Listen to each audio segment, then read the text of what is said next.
Computer. All right. So what I'm going to ask everybody to do is to turn on your cameras if you can. I really, you all have wonderful names, but I would much rather look at faces than names. That's way better. Thank you, Anne, and thank you, Stella, and a bunch of other people already. That's awesome. Hello, hello, hello. So I'll start with some quick introductions, and then we'll dive into what you're really here and excited to learn about, which is filling out that bloody application. So hello, everybody. My name is Kirk Langford. I am the Outbound Coordinator for District 6330. If you don't know what District 6330 is, or you don't know who I am, then you're probably not with District 6330. You're probably with either Ken's district or Chuck and Wendy's district. So like I said, my name is Kirk. I'm the Outbound Coordinator for my district, 6330, and I'm going to pass it over to Ken to introduce himself. Oh, you're muted there, Ken. Yeah. My name is Ken Bayshard. I've been the district coordinator for a couple of years now for District 6380. Which includes Hannah White, and there's another Hannah Gregory who may or may not be on the call. And we also have my assistant or incoming, Patty Griffith. I'm not sure if she's going to be on the call tonight, but if you see emails from Patty Griffith, that is one and the same. Her and I copy each other on emails because she'll be taking over the following year. Oh, exciting. Thank you, Ken. And I'll just quickly introduce Ross as well. Ross Barnett. Do you want to introduce yourself, Ross, or do you want me to introduce you? Oh, you go ahead. This will be fun. Okay.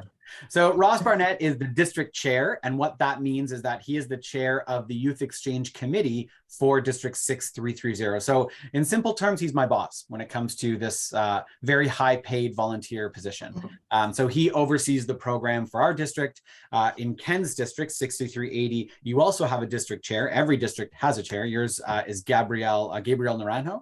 And is there anyone here from District 6400? So Chuck and Wendy Parsons district. I see. Okay, Anu. Okay, so yeah, Wendy is the outbound coordinator for that district, and Chuck is actually, he's not technically in a role in the district. He's moved on to a higher level role, but your district chair is Stephanie Winger. So the reason I'm explaining that about the different districts tonight is what happened is we three districts work together on the Rotary Youth Exchange program. So we pool our resources and our time and our effort to administer this program to all three districts. However, there are still some differences between the districts. And so as we talk about the form tonight, there may be slight differences for some districts, and we'll try to point those out as we go. And I think Ken can point out ones that I might miss for 6380. So just keep that in mind, that sometimes if you're hearing something from Chuck or Wendy and it's different from what I'm saying, you probably want to trust what Chuck and Wendy are saying. And in the same way, if Ken has told you something that's different from what I'm saying, then you want to trust what Ken is saying because he's your outbound coordinator. Okay. What we're going to do, I'm going to take a quick moment to talk about my district. I sent, when everybody applied, when I got word from your sponsor club, so your sponsor Rotary Club that said, hey, this person's amazing, we want them to go to the next round or the next level, that means filling out the application and then going to the district level interviews. So I sent you a link to fill out the online application, and I also sent you an email that included an attachment. The attachment is what's called the supplemental forms. But even more important than that, I included a Google Doc in there. And that Google Doc, I kind of said, it's your Bible for the next little while as you work through the application process. So before we tackle individual questions, I just want to highlight this because most of the time, the questions I get end up being that people haven't read this document either at all or very carefully, and they end up going, oh, the answer's there.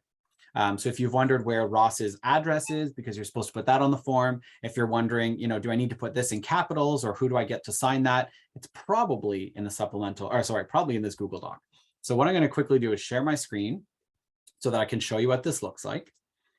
All right, so it's this one here. So again, this is just for people in my district, District 6330. So if you've been working with Ken or Chuck or Wendy, this may not look familiar, and that's totally okay. But for those of you that are in my district, this should look familiar. And if it doesn't, I want you to go back to the email that I sent you when that said, welcome to the Rotary Youth Exchange application process. And this document, it's long, it's intense, it's 12 pages, but it basically covers everything you want to think about or know about as you're going through your application. So what I want you to do is read the entire thing first. All right. If you've already started your supplemental forms or even the other part, that's okay. You still read through it all. Make sure that, the majority of it makes sense. There's going to be more detailed parts that you're kind of like, I don't really know what this is referring to or whatnot. But for the most part, you're going to read through it, the whole thing. make sure you're kind of digesting it, understanding how the application is set up, what you need to know, then go to the application and start it. Anybody have teachers that say, I want you to read through the entire test before you answer a single question? Have you ever had a teacher say that to you? Raise your hand if that's the case.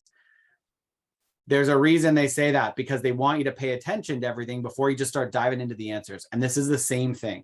I want you to read this whole document, all 12 pages, then I want you to start the application, because it's going to make it a lot easier for you to complete the application. There's going to be a lot less mistakes and a lot less questions, okay?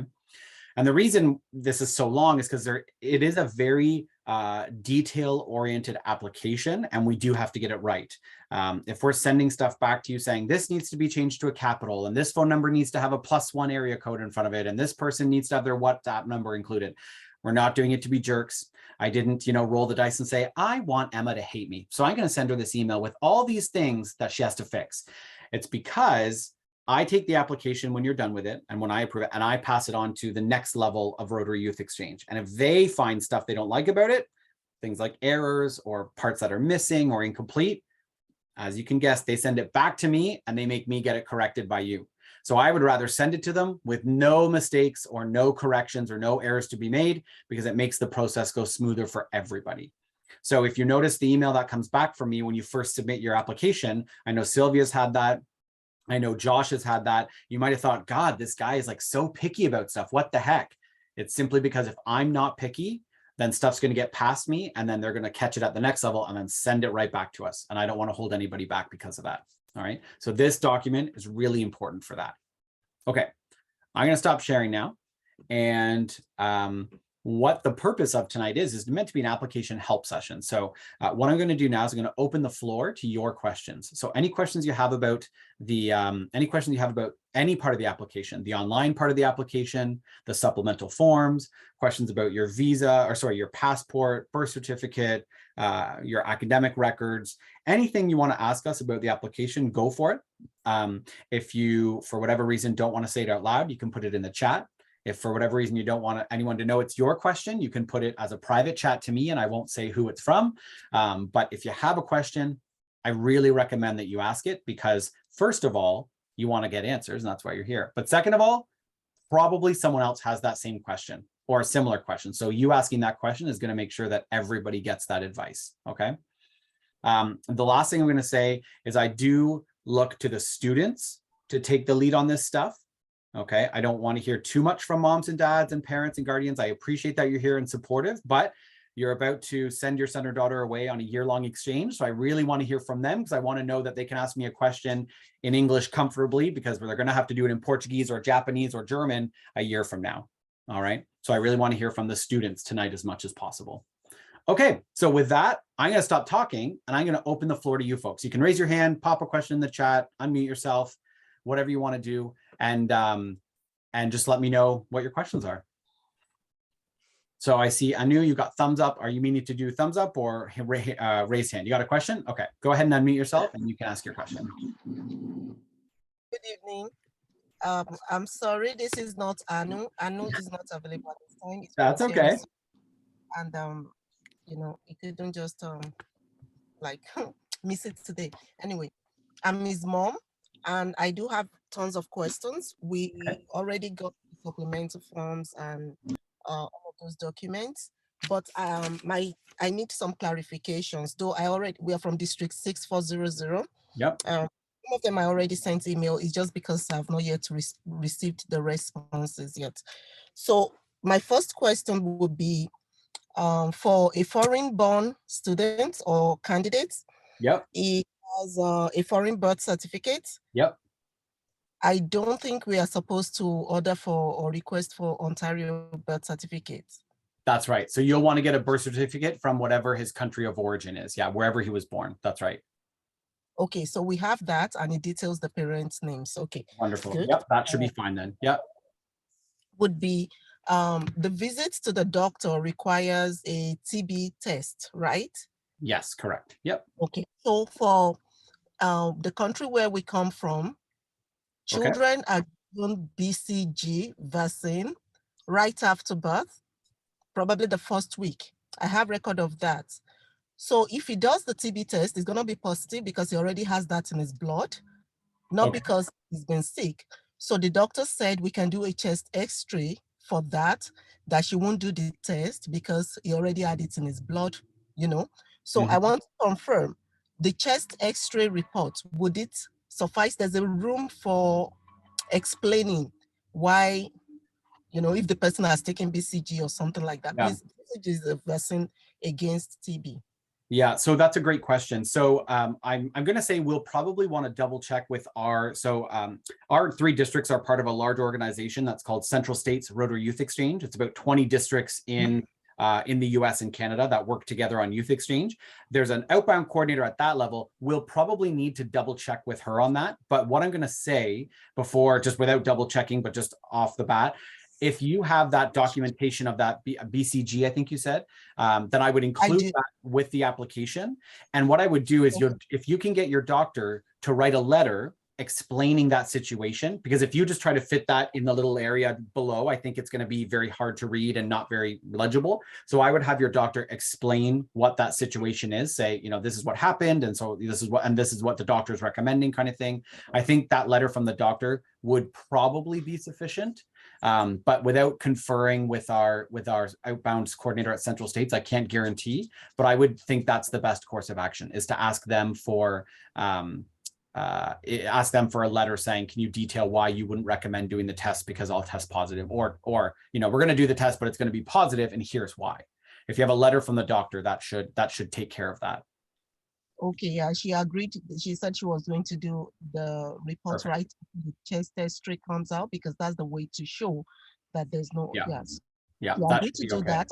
I intend to make a copy of the BCG vaccine, a copy of who's I had that vaccine and the date, and attach it. So I got that. Then so his vaccines are up to date, but because he already had chickenpox, the health center on Olet, they told me that he's not going to take varicella or something like that, because he already had chickenpox when he was younger. So that's the only outstanding, and you know, they were not going to give him. So this form came up and all these things came up.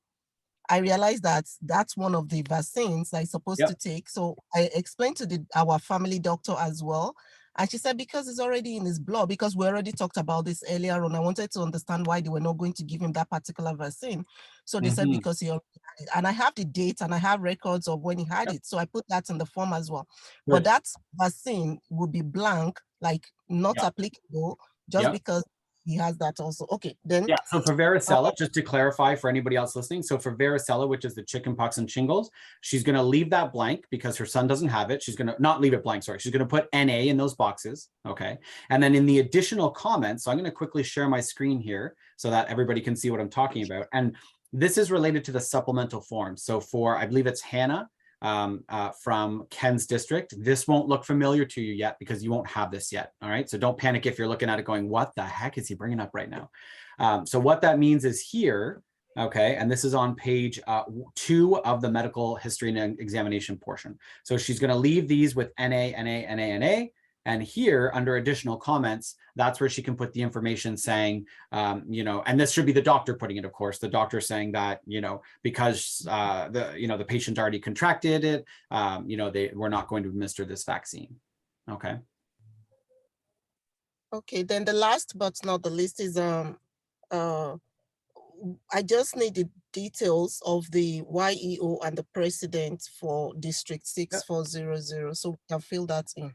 Yeah, so you're going to want to contact Chuck and Wendy about that. And it's not, so in the district, there's the YEO and the club president are connected to each club, and a district is about 60 or so clubs joined together. So you're actually looking for your sponsor club, not your sponsor district. 6,400 is your district, and that's made up of, you know, 30, 40, 50 clubs. So you're going to want to reach out to Chuck to find out what club is sponsoring ANU. And then that way they can let you know who the president is and get you that YEO and the club president information. Okay, thank you. Yeah, you're welcome. All right, I see a couple of questions, or a question in the chat. Is the TB test a 1-step or a 2-step? You're making me think of square dancing here with 1 steps and 2 steps, but off the top of my head, I don't actually remember. Ross, do you know that one? Yeah, because normally you're going to have to go back There's- a couple weeks there's later to get it. But two different kinds. Mhm. Yeah, you show up the first time and they poke you. It's just a little prick thing. It's not like a needle. It's kind of more like a scratch. And then you have to go back and have them look at that to determine whether it's positive or negative. So, so in a sense, it's two visits, but I don't, other than they just check the size of whatever reaction you had when you go back the second time. And I remember last year, I don't know if it's still the same, but I had to do a 2-step. So yeah, that's what I think. That's what I think that is, Anne, for sure. I think it's when you have to go back a week or so later, whatever it is, 10 days or something. I think that's what that is. So I think, yeah, that seems to connect to what I know in the past from this. so, Anne, were you saying that they did something other than just look at it the second time, or?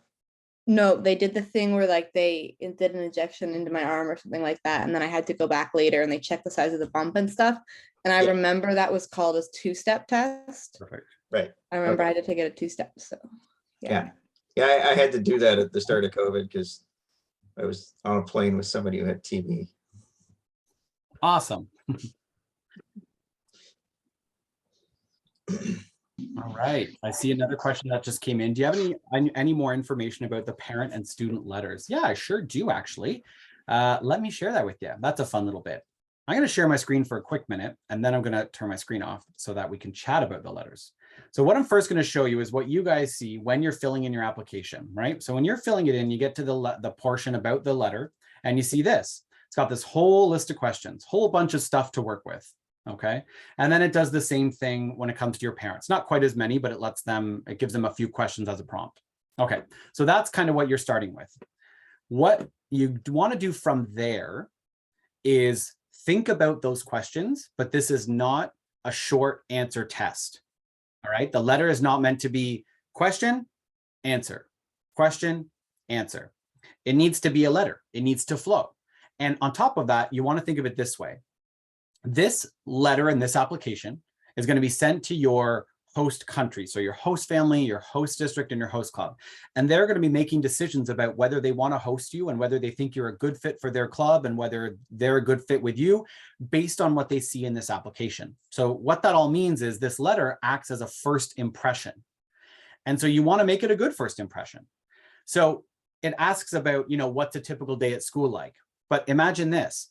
Josh is about to come live with me and he's from Scandinavia and I've never had a Scandinavian come live with me. And so I'm so excited and I get his letter and it says, I get up at 6:10 and then I go pee and then I go and have breakfast and then I walk to school. It takes me 8.3 minutes to walk to school. And then I have French from 9:01 to 9:52 and 22 seconds.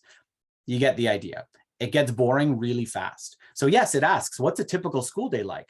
But get me excited. Right? Make me excited to want to meet you and learn more about you. Take this as a first impression. Okay. So think about that as you're writing it. The other thing I'll say is it needs to have paragraphs. If you've written your whole thing and it's one big paragraph, I don't know about Ken and Chuck's district, but I'm going to send it back to you and say probably a lot of good content, but it needs to be broken into paragraphs.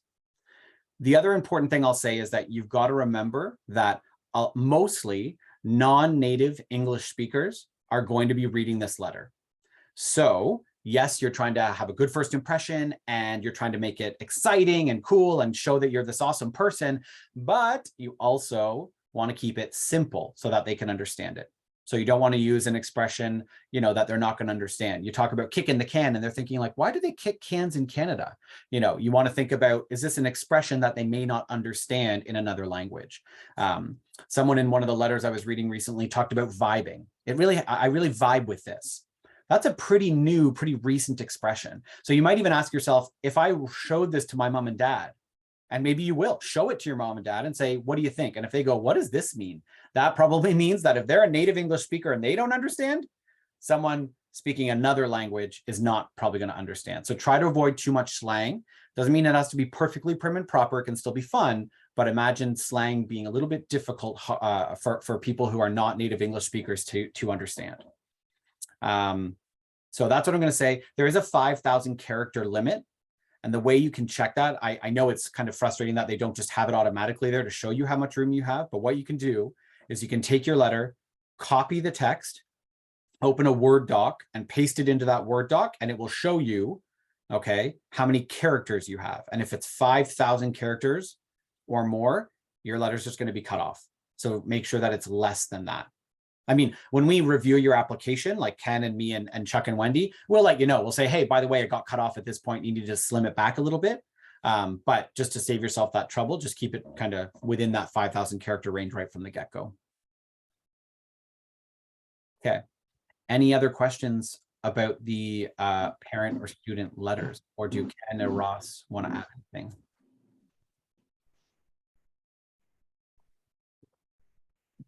All right. Next question. I have a question. Yes, go ahead, So Stella. when filling out the online form, it auto-populates and it doesn't leave enough room for even like my full name in some areas. So then when I print it, it gets cut off for the supplemental forms. Okay, so your name's getting cut off the supplemental forms. Mhm. Okay, that's interesting. I think I might get you to shoot me an email about that, because I might have to inquire with the people that create like the database or whatever, because I'm not sure that I can answer that for you right now. How long is your name? Kirk, sorry, this is Stella's mom. Yes, She read my question wrong. Oh, okay, no So problem.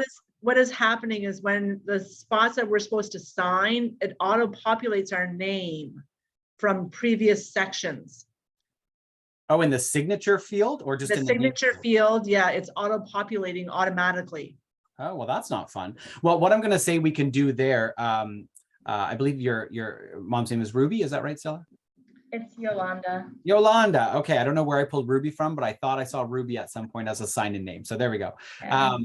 So Yolanda and Stella, what we could do there is if we needed to, we could just white out that part and Okay. sign over top it if it's still doing that. I don't know why it's doing that. That's kind of weird. Yeah. I can look into that, but unfortunately, I don't make the form, so we just get sent it, and that's what we work with. But I appreciate you letting me know that. And if it's still doing that when you finally go to print it, we'll just white it out. You can sign on top of that. Okay. Okay. Sorry, can I add something to that? Yeah, sure. Okay, so when it comes to the form, that form is a live document. That PDF is a live document. Yep. The moment you enter the name, as it is on the passport, once the child enters the name on the very first page, is formatted. It will pick that name as it is. If you make an error there, that error will be on every portion where that child's name is supposed to be. And so you have to make sure that the top right, that you have the names properly spelled and correct, and last name in caps. And then you auto translate it to every single portion of that form where you should have the child's name. The same goes for the parents. The places where parents, especially, there are certain forms like consent towards the end, where parents and the child will say, oh, I've read the rules, I've done this. And then the doctor's portion where you sign and say, okay, those portions, when you put the parent's name too, it will move it over every page. That's to help you not to have to repeat over and over, because if you were to do that on every single page, you might make mistake in one or two of those. So the document is made to be a live document, and it transforms the name from the first page to subsequent pages where names in the fields where names are required. Then I noticed the portion of signature that you're referring to. The top is where the signature is. Right at the bottom is where the name auto goes in, and it will put the name there. But if you look above the name, especially those consent forms towards the end, the signature is going to be on top of the name. You will see it on top. It's so tiny. I was going to be looking for it too. That where do I put my signature? Is it going to be beside the name? But it's right on top. I don't know if you're checking right now, but it's going to be on top. Can you tell me what page that's in, or what page you're looking at there? I don't have I'm in the car. If you share the document, I think Ross was trying to show us a copy. If you share your screen, I might be able to describe which page it is. So you can keep scrolling down. Okay, so okay, hold on. That first page, no, this page 3 or 4. This is not the first document. Yeah, this isn't the Okay. first document in the whole thing. So this is your. Okay, I was this is going to the talk first about the document. name. Okay, Yeah. fine. So this particular one of attestation and all that. Mhm. Yeah, no, let's go back there. Let's go back there. No, the attestation, the very first one. Yep. Is that the one? Yep, that's page 1 of The 4. 3 And that's- or 4. Sorry, The 3 or 4. That 3 or 4. this is page 1 of 4. Yeah, let's go to the third one or the second one also. Okay. Okay, so did you see where, I'm sorry, my site, did you see parent legal name? Let me do Then this. the signature is on the side, not this one. Yeah. The signatures are on the side on this one. Let's take another form. Can you go to another form? These ones are good. Okay. This one is easy for her to get it. How about the fourth one? It's all on the right, all along, on all 4 of the pages of the rules, it's along the right side. Oh, hold on. On the right, there's one particular one that is on top. The signature will be on top of the name, not this one. Maybe I made a mistake by saying is this one. How about the doctor's form? Can we go to the doctor's one? The 3 of 3, I think. Hold on. Oh, you're talking about here where the signature is here and then the name and the date? This one, yes. So the name will auto-populate where testing number 1 is, and then you will sign right where the dot, the colon. In front of the colon is where your signature would be. Yep. The name is under, and then signature. It's like signature, name, date under. Yep. That's how the form is. It's not like you're gonna white it out or you're gonna delete anything. Your signature just goes on top of your name. That's it. This is the I page. see. This is the So form. Stella and Yolanda, is this what you were looking at as well? Is this the same page you were thinking of? Yes. So I don't know if you can see that. Here, Sorry, let me do it. but Stella's, it only goes to the W and then it cuts it off. Oh, maybe the name is long. Okay. So it's not appearing in the signature. So that's good. It's just that it's cutting it off. Okay. Okay. Well, that's a little bit of a different issue. What you can do there is when you print it, just finish printing your name, like handwriting it just neatly. So just finish typing Watson, or not typing, sorry. Finish just writing Watson in neatly with a pen. That's okay. Okay. Could Yeah, that be I'll a take font? that back Could that to, be font size? Can we change font size, or is it not? you can't change it unless you've got the Adobe. Basically, if they've already started working on it, like we can get it fixed for next year, but yeah, it is just a font size issue. They've got it auto set to too big of a font. Yeah. Okay, cool. But yeah, we can get it fixed for like next year though. So add it to the list, Ken. Yeah, so you can go ahead and handwrite that. Just neatly write your name so it's nice and legible. Okay, sorry, you can still do Stella Watson or Stella and then your middle name and then just handwrite Watson beside it. Okay. But I do appreciate you letting me know, because that's good. If they do come back saying, why did they handwrite it? I'll let them know, yeah, their name wouldn't fit in there, so they had no choice. So awesome. Thank you. Okay. Any other questions?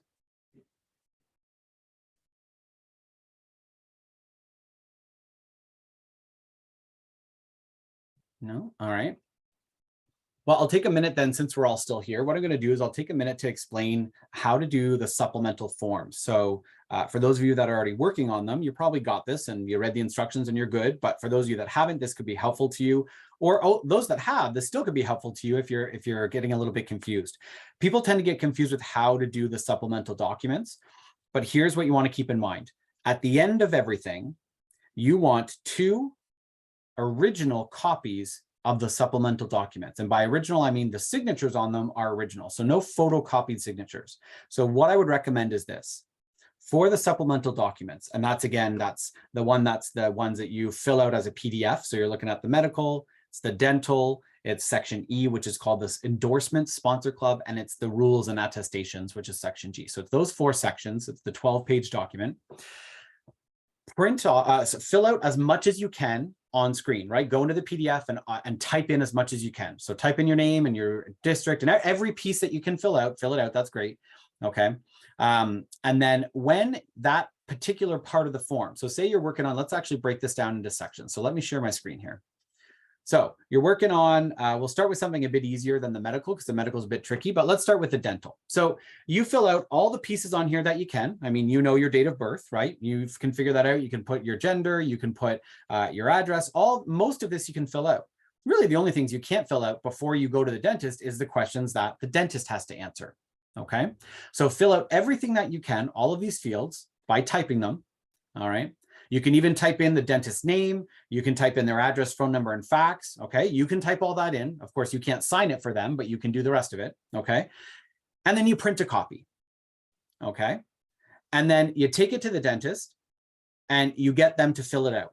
This part here, they answer these questions, they add any additional comments. Then you take it home and you take their answers and you basically type them up. So if they checked no, no, and yes, then you would type no, no, and yes. And if they said, I think Ross has amazing canines, wow, okay, send him on exchange immediately.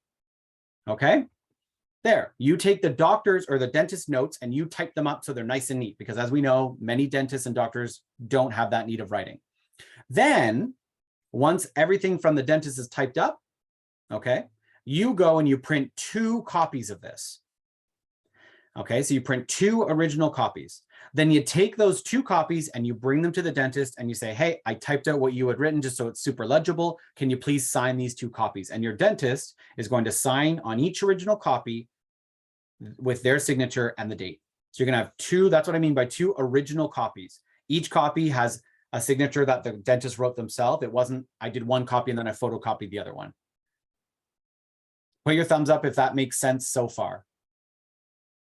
Yeah, okay, awesome. Same thing with the medical, except it's a heck of a lot longer, right? So with the medical, you fill out as much as you can in advance. I mean, you can't fill this out.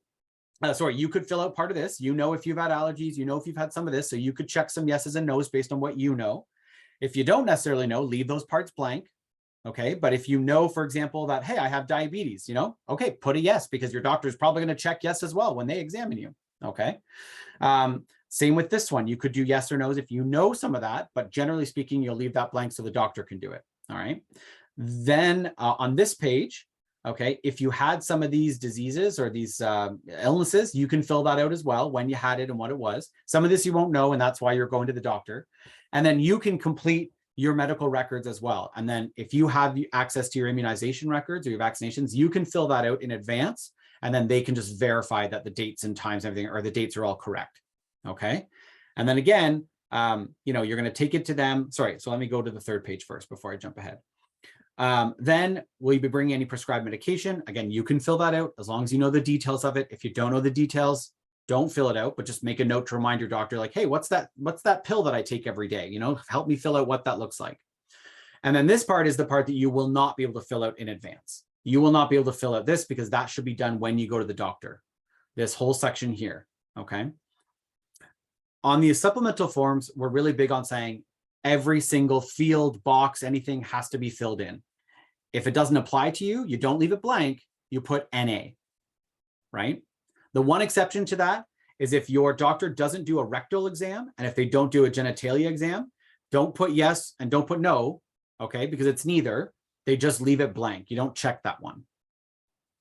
Okay, there are some doctors that don't do that depending on the comfort level of the patient. Okay, so is everybody with me so far? Thumbs up if you're still with me. Haven't lost anyone? Okay, cool. Then, just like with the dentist, you go to the doctor, they do all of their stuff, they give you a whole bunch of notes and fill everything out, okay? They don't have to sign it right there because you're gonna go home, you're gonna type it up, make it all pretty, and then you're gonna bring it back to them and get them to sign 2 original copies with as much of it hand-typed as you can. All right, I'm saying this because the other forms, okay, that aren't the dentist and the doctor form, those are forms that you and your parents are signing and representatives from your Rotary Club are signing. So if you mess it up, you know, you got to go back to Ken's place and get him to sign the form again. It's not really the end of the world. It's a bit annoying for everybody, but he's happy to do it. But your dentist and your doctor, they aren't usually very happy to do that, and they might even charge you to do it multiple times. So you really hope that as much as possible, you get everything right the first time, so that when you get those signed, you're not going to have to re-sign them or get them signed a second time or have to fix them. So now you might be wondering, like, that's a lot of risk. How do I know it's all right? What I would recommend is, if you're unsure and you want to double check before you go to the doctor, okay, to get it signed, the original, like once you've gone to the doctor and had the visit, they filled everything out and now you've typed everything up and it's beautiful, okay, and you're ready for them to sign it. If you want, and you're part of my district, send me a copy of the form, either a nice clear picture from your cell phone, that's fine, or scan a copy and upload it and email it to me and say, hey, Kirk, you know, what is this? How does this look? Is this okay? Is this good to go? And I'll give you feedback. I'll say, hey, you missed this field and you missed that box and the doctor needs to put something there. And what about this pulse? You forgot to do your body weight, whatever. Okay, we'll check it out. And I'm sure Wendy and Chuck, and I'm sure Ken are the same. If you want to get a little bit of a heads up before, so you know going to the doctor that it's already perfect, then we can do that for you. And we can do that with any of these forms, not just the doctor and dentist, but those are the two that tend to cause the most trouble because, you know, you go to the dentist, it's not right. They go, yeah, we're not open for the next 3 days. Okay, you got to come back the day after that. Oh, the next day is interviews, you know, so it just becomes a bit of a headache. So send it to us if you're unsure, and we can double check it before you get it signed so that you don't have to go back and get it fixed again and re-signed. All right. Any questions about that? For the immunization sheet, do we still Yeah. have to put NA in all of the ones that like we don't have? Stella, you're Or- going to be an expert at typing NA by the end of this. So yes, you're going to put NA in all. Okay. Someone did tell Sounds me that their program wouldn't allow them to type NA in these boxes. I'm not sure why. I'm able to do it, so I don't know what's going on with that one person. But if you're having that same problem, if for any reason you're not able to type, just neatly write in NA. It's not the end of the world. They want as much of the form typed as possible, but anything that needs to be handwritten, they'll accept it, but it just needs to be neat. If illegible, they'll say, don't know what this is. It's N/A, right? Not N/A. N/A. Yeah, exactly. And I see a couple of So- questions. Oh, sorry, Ross, go ahead. Stella, do you have a lot of vaccines that you haven't had? Or, No, I'm all up to date. I don't know. I know a lot of times what happens is these ones end up getting really full with NAs because for a lot of the vaccines, you only get maybe 2 or 3, for example. So a lot of this ends up NA. I see what you mean. It's got a space for 5 or 6, but you only Yeah. get 2. Yeah, Okay. Yeah, 5, 6, 7. yeah, there you go. All right, thanks, Stella. Good question. Anne, did you have another question? Yeah, I know this one's kind of a little bit more me directed, so I'll try to be quick. No worries. For my immunization page, because none of that is like a kind of a fluid situation anymore, can I use the same immunization pages I use for my application, or should I? Because I went in for a separate meeting to get my immunization signed. It was different than all my doctor's forms. I did that a separate way. Can I just skip that part and keep the same ones, or should I do it again? I think you'll need to do it again. And the reason I say that is because your TB test, which is at the bottom of that page, has to be within 3 months of the, 3 months of the process. So even if the immunizations were all the same, unfortunately, the bottom part, the TB part, has to be within 3 months. That's what I thought. Because Yeah. I saw that. I just thought I I'd mean, check. the nice thing is that you can literally just copy it over from your other form, right? Like you don't have to ask for those dates again, just fill them all out. And as long as nothing's changed, then everything for the immunization is going to be identical. So that's the good thing. Does that make sense? Yeah. Okay. All right. And I've seen a couple questions come in the chat. So Marika, who is our inbound coordinator. So in the way that Ken and I work with you folks who are outbound students coming from Canada and the US to go abroad, go live somewhere else, Marika is our inbound coordinator. So what that means is she works with the students who have come from all over the world and are living in our district right now. So she says, regarding the TB skin test, my son was in the same situation. He also had the BCG vaccine as a baby. They still did the test, but then took a chest x-ray to confirm he did not have TB. Okay, awesome. Thanks, Marika. That's helpful. That's great. Okay, should we include the over-the-counter medications or supplements if required for a medical condition? That's a good question. On here, I wouldn't include them. Sorry, are you talking about in the prescription section? for the person that wrote that to me, can you let me know whether you're talking about including that in the prescription medication part? If so, yes. Okay, no, you generally don't. What you need to include in the prescription medication section are medications that you need a prescription in order to purchase, because we want you to have a copy of that medical prescription with you when you go abroad. So if you need to get a refill of your medication, you have the prescription, so the pharmacist, wherever you're going, knows how much you need and the dosage and all that. If it's like over-the-counter supplements or something, or any over-the-counter stuff, for the most part, we don't need to know that in the prescribed medication section. Now, that being said, the one caveat I'll say is that if, and I'm just going to share my screen here again quickly, if it's in one of the sections, okay, so if you look on the medical form and you scroll down to the bottom, you'll see if you answered yes to questions 2B, 2F, 2Q, 3C, we require a written letter of explanation from the physician. If it falls into one of those, then in the letter from your physician, it probably should state, we've recommended that, whoever, we recommend that Anne, have these supplements daily, we even though it's not a prescribed medication, it's what they've recommended, that should be included in there. Okay. And that would then include dosage. Like even if it's just a multivitamin, whatever it is the doctor has told you to take, that should be included in there. Ross, do you want to add anything to that? No, I think you covered pretty much everything. I mean, there are some people who are on vitamin B12, right, for a variety of reasons, and right. But that's an over-the-counter. Yeah. And if you're still unsure, send me an email to the person that sent me this. Send me an email with the specifics of what it actually is, and that way I can help you more specifically. But generally, yeah, if it needs to have a separate letter, put it in the letter. But if it's not an actual prescription medication, then you don't need to have it in the prescribed medications section. But you can send me an email saying this is what it is, and so then we can get more into particulars if need be. Kurt, can I just jump in? Yeah, go ahead, Marika. Just consider, like, if you're traveling, right? If you're going through, security checks, Yep. If it is something that requires a prescription, that's the kind of stuff that you want to have listed. And you also want to get a copy of that prescription so that when you're traveling, you can keep it with those meds. You got it. So not just for in the other country, but also for traveling. Yeah, good point. Okay. Next question is from Sarah. She's saying, when will we find out what dates we have to commit to for meetings just so we can plan around them? So Sarah, good question. We're not going to send you those dates. We're going to mention those dates at the interview conference. That's on November 5th. Okay.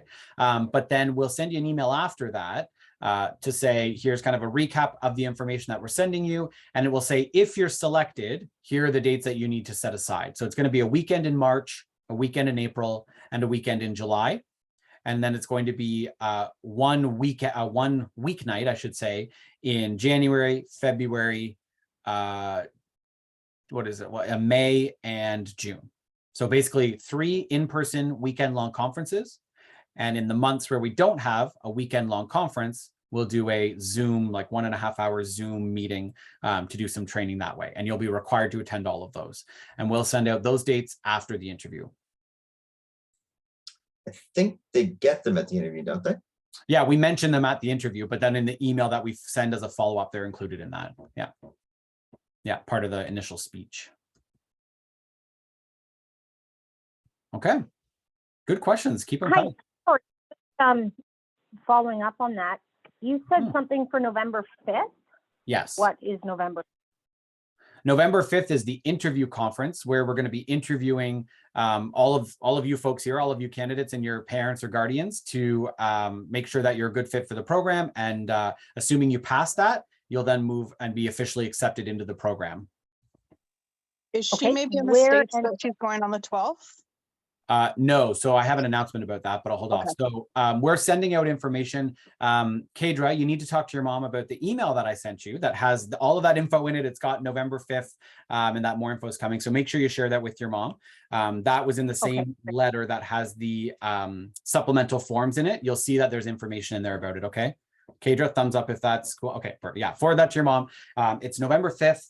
Mom and dad or parents and legal guardians, we want you there as well as your child so that we can interview you all, make sure everything's good and ready to go. And while I'm on that topic, I'll just let you know. So the way the interviews kind of work is that we're going to interview not just the student, but your parents or your guardians as well. And the reason for that is we want to make sure that the student's a good fit for the program. We want to make sure that the program is a good fit for the student, but we also want to make sure that everyone's in it for the right reasons. We want to make sure that, it wasn't because dad went on exchange 20 years ago that now he's forcing little Kenny to go on exchange because it changed dad's life and now he wants it to change Kenny's life, right? We want Kenny to want to go on exchange for his own reasons. And we want to make sure that there's a good relationship there, that communication is good and that kind of thing. So that's why we're interviewing everybody, not just the student. What else was I going to say? Yeah, so it'll be on November 5th. You'll be coming in either kind of a morning shift or an afternoon shift. And I'll be sending an email about that actually quite soon to confirm the venue, but it'll be at the Lambeth United Church, but I'll send an email with that information. The update that I had is that in the original email, we had said that we were going to be doing the November 5th as well as November 12th, and that you could kind of pick the one. We don't have enough students to make it feasible to do two separate ones. So we're going to have everybody come on November 5th. Oh, shoot, Everyone will because be I'm off the November 5th. work. That's fine. Okay. Yeah, I work the 5th. Okay. If Kedra's dad can come, then that's okay as well. And we'll get you the times pretty soon. So you'll be able to see, kind of availability for that. So yeah. Yeah, I'll figure out. She'll get it to me. Thank you. Yep, no problem. All right, any other questions?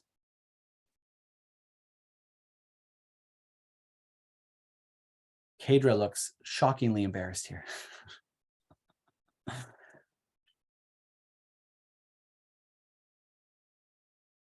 All right, not seeing any other questions. I'm just trying to find the email. That's all. I can't seem to find it. Sorry. I'm looking for it, but. So if you have Gmail, just search for the subject name of Welcome to the Rotary Youth Exchange application process, I believe, and that should pop up. And it's the same one that had the supplemental forms attached. Okay. And if you still can't find it, let me know and I can resend it. Okay. Thank you so much. No problem. All right. Any other questions? Okay, well, I'm happy to wrap things up a bit early then, if nobody has any other questions. I will say before we log off, if you have other questions or comments, mostly questions or concerns, let us know sooner than later. Reach out to us, call us, email us. I'm going to say for my district, for 6330, if you email me and I don't get back to you within about a day, send another email. I get a slew of emails this time of year, and so I do try to stay on top of them, but sometimes they get a little bit buried or, especially with Gmail's kind of enveloping theme thing, you can get lost and stuff. So if you don't hear from me, I know you're like, oh, I don't want to nag him. I want to be polite. Don't be polite and don't be afraid to nag. Be like, Kirk, where's my damn answer? Because I want to make sure that you're not stuck waiting for me for stuff. Especially like if you want to send me your medical form to get it double checked before you go to the doctor and it's like 2 days from now, don't wait until the morning of to be like, hey, just double checking if you could check it. Bug me until you get an answer. I had one student, I think it was Sylvia. I don't know if she's still on here. She was awesome. She sent me an email. I missed it somehow. Then she sent me another one. And then she texted me and was like, yo, Kirk, what's going on? And it was great. I was glad she did that because it kind of, right, I got to take care of that today. So be just like that. Go ahead and text me or email until you get an answer. Pick up the phone and call because we've all got a lot going on, but we're trying to make this a priority for you, of course. The other thing I'll say related to that is if you do want us to check over your forms before you go to something, like go to your doctor or dentist, preferably don't send it to us the morning before your doctor's appointment at 10 a.m., right? Send it to us a day or 2 days before so we do have a chance to look it over because we do have full-time jobs. So I think most of us have employers that are pretty flexible, but also we do need to get work done. So if we can plan our time a bit, then we appreciate that. Yep, that all goes ditto for me, for Hannah and Chris there. And I will also take a phone call at pretty much any time. I've got that kind of job where I can just take a phone call. I'd rather hear from you 3 times in a day than for you to wait a month and give me a 35, 40, 50-minute phone call with all your stuff. So give me a call anytime, and whatever questions you have, please get in touch. Perfect. And I'm also going to do a quick reminder that for my district, so 6330, your online application is due October 25th. Okay, so I'll repeat that. Your online application, the one that I sent you the link to that you're kind of filling out online, is due October 25th. I mentioned the word due. That means don't send it to me October 24th at 9 p.m. and ask me to review it. I'd actually like it to be in by even the 22nd would be ideal, because I actually read every single one, every letter, every field. I make sure it's correct, and I give you feedback. And so I'd rather give you the feedback before April 25th so that I'm saying it's good to go on April 25th. And I can tell you, no matter how perfect it is, I will have feedback for everybody. So don't be upset or worried if you get some feedback. There's always little changes to make. That's why we're here to help you. And then your supplemental forms are due to me November 1st. And same thing, if you want to get them to me early, that's even better, but I need those by latest November 1st. And Yep. when Kirk was saying April, he really meant October. Oh, did I say April again? A couple times. Thanks. Yeah, definitely. Do not wait till April. That will be way too late. Thanks, Veronica. Hannah's got her hand up. Oh, you're muted. Oh, there we go. Okay, there you go. Sorry. So for the online application form, is that different around each district? Nope, The due it's date? the same. It's the same for the multi-district. So we all belong to the Central States multi-district, and there's districts inside that district. So it's the same form for everybody. No, I meant the due date. Sorry, I don't know. If Oh, that the was- due dates, yes. Well, the due dates, they can be the same as well. Yep. I had pitched out the 15th there a few times. Yeah, I think that's why I was it's- confused. Yeah, 6400 does the 15th, but I know Hannah, you've got a couple things left to do, so I'm happy to get it on the 22nd, same as Kirk said. Okay. Oh, Ken, you run a tight ship. I'm giving everyone till the 25th. I should have gone with your side. I should have done yours. All right, everyone, new due date, April 15th. No, just kidding. Back to April. October. October. Oh, not again. It's late. Kirk. It's time to go. All right, then if there's no final questions, we'll let you guys all log off. You can go ahead. We're Ross and I are meeting afterwards. Oh, is someone talking? We're good. Yeah, Oh. just one question. Oh, there we go. Okay, I thought I was cutting someone off. I couldn't tell. Go ahead. Yeah, some of the forms require a member of the club to witness. How do we get the details? Do we leave that portion until we meet? Is it November 5 or something? Or November 5th. do I yeah. request the name of the person that would? Do I Yeah. request for the name of the person that will witness ahead and then populate the field and then just leave the signature and the date portion? You don't necessarily have to fill out the name in advance. You can do it at the same time they get it signed, but I would get it signed before November 5th. So email Chuck and Wendy and say, hey, who's my sponsor club? They'll let you know who that is. And then you can meet with someone from the sponsor club to have them sign the forms where it needs to be witnessed. Okay. Yeah. All right. Thank you. Yeah. Okay. Well, thanks so much, everybody. I'll send you all the recording as well, so you'll have a copy of that. And have a good night, and keep coming at us with your questions via email and text and call. So you can go ahead and log off. And Ross and I are going to meet afterwards anyway, so we're going to stay on. But everybody else, if you could log off, that'd be awesome. Thanks, everyone. Thank you. Bye. Take care.